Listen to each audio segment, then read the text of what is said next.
Hi friends, ఈరోజు మనం వచ్చేసి బ్రేక్, కంటిన్యూ అండ్ పాస్ గురించి తెలుసుకోబోతున్నాము.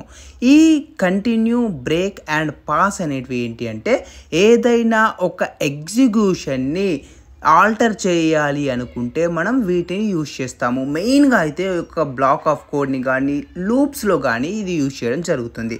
ఫస్ట్ వచ్చేసి break. The break statement is used to exit a loop prematurely. So మనకి ఏంటి అంటే, కరెంట్ లూప్ ఏదైతే ఉందో ఆ కరెంటు లూప్ని మనం స్టాప్ చేయాలి అనుకుంటే, ఎగ్జిక్యూషన్ని కంప్లీట్గా స్టాప్ చేయాలి అనుకుంటే మనం ఈ బ్రేక్ స్టేట్మెంట్ని అయితే యూజ్ చేయడం జరుగుతుంది.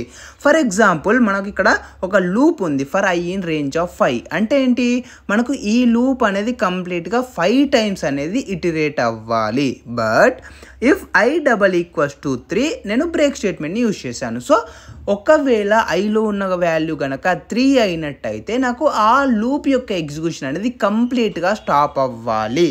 ఇక్కడ మీరు అవుట్పుట్లో చూసుకున్నట్టయితే 0, 1, 2 అని మాత్రమే రావడం జరిగింది. ఎందుకు అంటే, ఒకవేళ ఐ వాల్యూ అనేది 3 అయితే బ్రేక్ స్టేట్మెంట్ ఎగ్జిక్యూట్ అవుతుంది. అప్పటితో ఆ ఇటరేషన్ అనేది కంప్లీట్గా స్టాప్ అవుతుంది. సో 0, 1, 2 అని రాగానే ప్రోగ్రామ్ అనేది స్టాప్ అయిపోయింది. సో దాని తర్వాత వచ్చే వాల్యూ ఏదైతే ఉందో ఐదర్ 3 ఆర్ 4 అనేది మనకు అవుట్పుట్లో రాలేదు.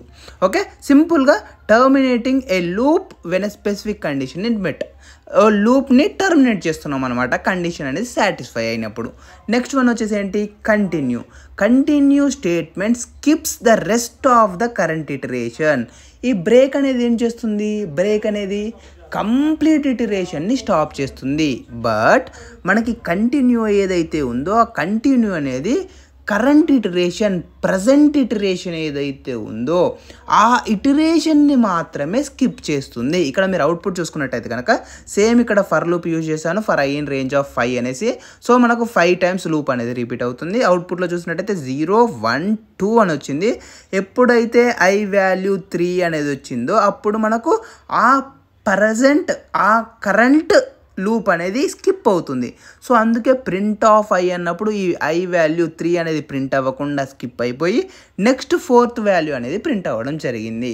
కరెంట్ ఇటరేషన్ని మాత్రమే స్కిప్ చేయాలనుకుంటే ఈ స్కిప్ అనేది యూజ్ అవుతుంది. Skipping specific iterations based on the condition. And next one వచ్చేసి pass. The pass statement does nothing and serves as a place holder.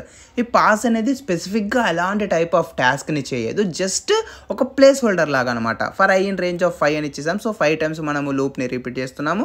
If I double equals to 3 pass అని ఇచ్చేసాము. అయినా కూడా మనకు 0, 1, 2, 3, 4, 5 అనేది ప్రింట్ అవ్వడం జరిగింది. ఇది ఏంటి అంటే ఫ్యూచర్ పర్పస్ కోసం, జస్ట్ ఇప్పుడు